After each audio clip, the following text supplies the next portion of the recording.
Bom dia, hoje é dia 5 de fevereiro e vamos para o nosso devocional da manhã. Mas antes, vamos começar com a nossa oração.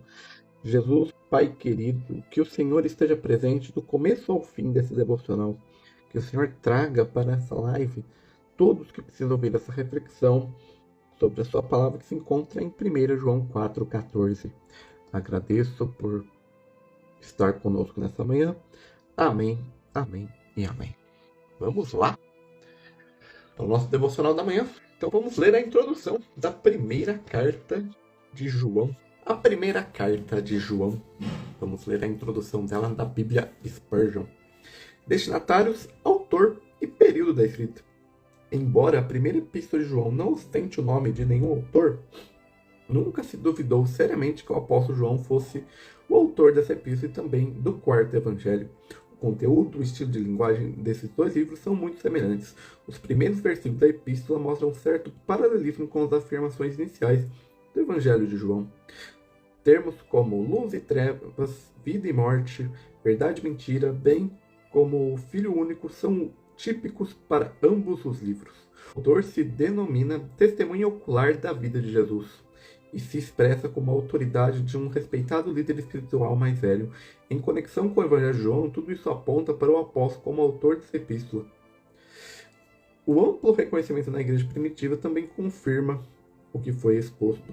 O primeiro a citar a primeira epístola de João é Policarpo de Esmirna, cerca de 70 a 155 d.C. Conhecia João pessoalmente, porém a citação não é explicitamente atribuída a João. Outras referências são feitas por Irineu, cerca de 140 a 202 d.C., Clemente de Alexandria, 150 a 215, e Tertuliano, 160 a 220 d.C. Papias, cerca de 65 a 150 d.C., de acordo com Eusébio, e o cânon de Muratori, final do século II. A crítica moderna tende a sugerir que a epístola foi escrita por um presbítero chamado João, ou por um estudante do apóstolo João. A maioria dos pesquisadores datam a epístola no final do primeiro século, fica entre 90 e 100 d.C. O Evangelho de João é datado na mesma época, provavelmente não é possível afirmar se a carta ou o Evangelho foi escrito primeiro. A primeira epístola não menciona nenhum destinatário. No entanto, muitos pesquisadores consideram os destinatários um dos cristãos da Ásia Menor, mas a epístola tem um caráter universal como a epístola de Judas. A primeira epístola de João se dirige a todos os crentes. As frequentes expressões filhos, a palavra querida teknion, queridos filhos, e filhinhos, do grego paidon, criança pequena, são impressionantes. Além disso, a epístola contém uma terceira expressão indicando a relação entre Deus e seus filhos. Tekna, tel, filhos de Deus. A expressão irmãos e amado testemunha a afeição que liga o autor ao destinatário da epístola. Assunto e finalidade da escrita. A primeira epístola não apresenta nenhuma indicação de autor nem de destinatário. Também está faltando saudações e outras mensagens pessoais. E por isso que alguns sugerem que não se trata de uma epístola, mas de um sermão, homilia ou tratado. A expressão repetida "eu vos escrevo" indica que o livro é uma epístola ou carta, por mais que seja singular e especial. Assim como a de Tiago, essa epístola não contém uma estrutura de pensamento lógico perceptível. O apóstolo João lida com vários assuntos principais: vida eterna, amor fraterno, justiça prática, às vezes mais uma vez de maneira extremamente simples, mas com grande solenidade. O apóstolo enfatiza a invariabilidade e a certeza da mensagem cristã pela expressão repetida desde o início. Ela expressa a segurança pessoal da fé, repetindo frequentemente as palavras "nós sabemos". Pela epístola aprendemos que no final do primeiro século surgiam heréticos entre os cristãos que negavam a filiação divina de Cristo, a encarnação do Filho Eterno e a necessidade de uma vida de fé na justiça prática e no amor fraterno. Esses ataques à cristologia e à ética cristã foram estágios do gnosticismo em várias das tonalidades que se espalharam cada vez mais durante o século II. Jesus chama esses oponentes de fé de anticristos, ou seja, precursores do grande oponente de Cristo nos últimos dias após o arrebatamento da igreja. João contrasta esse ataque da fé cristã com o fato da salvação. Ele lhes diz que Cristo, o Filho eterno de Deus e a própria vida eterna haviam chegado e aqueles que nele creram recebem a vida eterna e a filiação de Deus. Ao mesmo tempo, se refere às teses pelas quais se podem reconhecer se alguém tem vida de Deus. O objetivo da epístola é expresso no capítulo 5, versículo 13. Essas coisas escrevi a vós credes no nome do Filho de Deus, a fim que saibas que tendes a vida eterna e para que creem no nome do Filho de Deus. O Evangelho de João descreve a revelação da vida eterna entre Cristo, a palavra encarnada.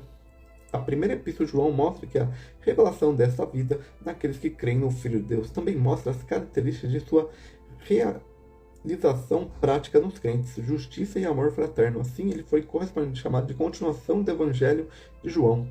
Em contraste com o apóstolo Paulo, João não descreve a posição do crente em Cristo e os privilégios da Igreja de Deus, mas a vida eterna nos filhos de Deus e as relações com a família de Deus.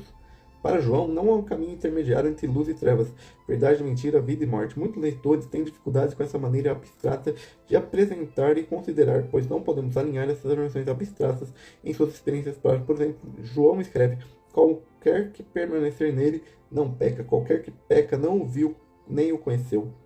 João não descreve a vida prática de todo cristão individual, a qual é triste dizer com frequência se difere disso, mas estabelece princípios divinos. João também mostra a tese para a vida prática dos cristãos angustiados por falsos mestres. Ele frequentemente se refere à palavra introdutória: se dissermos, pois não é suficiente apenas um sermão. A prática de nossas vidas de fé tem que concordar com a nossa confissão. Assim, somente a genuinidade da nossa confissão será vista. Com sua epístola, João quer fortalecer o crente mais simples de sua fé e dar-lhe um fundamento divino seguro e uma arma eficaz para a batalha contra a falsa doutrina. O assunto e o conteúdo da epístola estão resumidos nas seguintes palavras: e este é o testemunho que Deus nos deu, a vida eterna, e esta vida está em seu Filho. Aquele que o Filho tem a vida, e aquele que não tem o Filho de Deus não tem a vida. Capítulo 5, versículos 11 e 12. Peculiaridades: a lógica divina de João.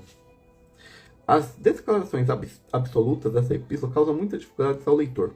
No entanto, elas desaparecem se entendemos a lógica divina por trás dessas afirmações absolutas. O exemplo é: aquele que não é nascido de Deus não comete pecado. Capítulo 3, versículo 9. Provavelmente todo cristão tem um problema com essas palavras ao pensar que sua vida prática. A lógica de tal sentença, que não tem nenhuma semelhança com o estado prático de um cristão, antes é uma formação fundamental sobre a natureza de um homem nascido de Deus e que é pronto, portanto, capaz de viver uma vida segundo ele. Ambas as declarações dessa sentença são inteiramente congruentes e idênticas a partir do ponto de vista de Deus. Essa lógica é simples e explica nos dois exemplos a seguir: quem está morto não pode falar. A segunda parte da sentença contém uma das mais evidentes possíveis e inverte a sentença. Seria insensado: quem não pode falar está morto. Quem é pobre não possui bens. Aqui ambas as partes da sentença são idênticas no conteúdo. Se invertermos a frase, fica evidente que quem não possui bens é pobre.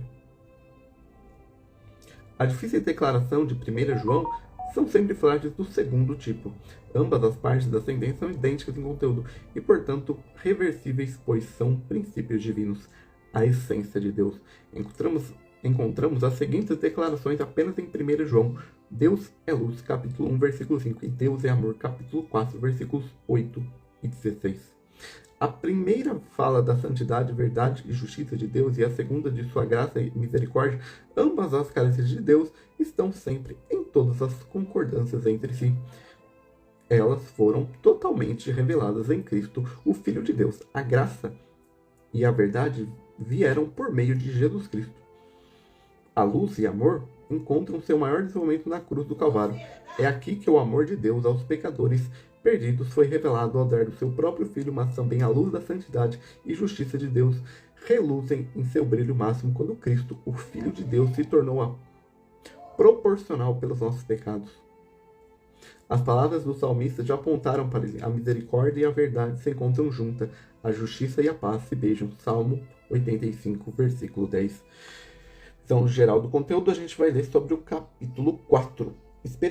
Experimentai os Espíritos, capítulo 1 João 4, versículos 7 ao 21, o amor de Deus. Então essa é a introdução da primeira carta de João da Bíblia Spurgeon. Agora vamos para o nosso devocional da manhã. O Pai envia o seu Filho como Salvador do mundo. 1 João 4, versículo 14. É um dos pensamentos saber que Jesus não veio sem a permissão, autoridade, consentimento e assistência de seu Pai. Ele foi enviado do Pai para que pudessem ser o Salvador dos homens. Somos muitos propensos a esquecer que, embora haja distinções entre as pessoas da Trindade, não há distinção de honra. Frequentemente atribuímos a honra de nossa salvação, ou pelo menos a profunda de sua benevolência, mais a Jesus Cristo do que ao Pai. Este é um erro muito grande. Se Jesus veio, não foi seu Pai quem o enviou? Se ele falou maravilhosamente, não foi seu Pai que derramou graça em seus lábios para que pudessem ser um ministro capaz da nova aliança? Aquele que conhece o Pai, o Filho e o Espírito Santo como deve, nunca coloca um antes do outro em seu amor. Eles o veem em Belém, no Getsemane e no Calvário, todos igualmente envolvidos na obra da salvação. Ah, cristão, você coloca sua confiança no homem Cristo Jesus? Porventura colocou a sua dependência unicamente nele e você está unido a ele? Então creia que é unido a Deus do céu, como o homem Cristo Jesus é seu irmão e como você mantém uma comunhão íntima então ligada ao Deus eterno e o ancião dos dias. E o ancião dos dias é seu pai e amigo. Algumas vezes já considerou a profundidade do amor no coração de Jeová, quando Deus, o Pai, preparou seu Filho para o grande empreendimento da misericórdia? Se não, que seja sua meditação do dia. O Pai o enviou. Contemple esse assunto. Pense como Jesus opera as bondades do Pai. Nas feridas do Salvador morrendo, veja o amor do grande Eu Sou, desde que cada pensamento sobre Jesus esteja também ligado com o Eterno, sempre o bendito Deus, pois o Senhor agradou moê-lo fazendo enfermar. E esse é o nosso devocional da manhã. Mais tarde, às 8 horas, nós voltamos com o nosso devocional da noite. Tenha um bom resto de quinta-feira e até o próximo.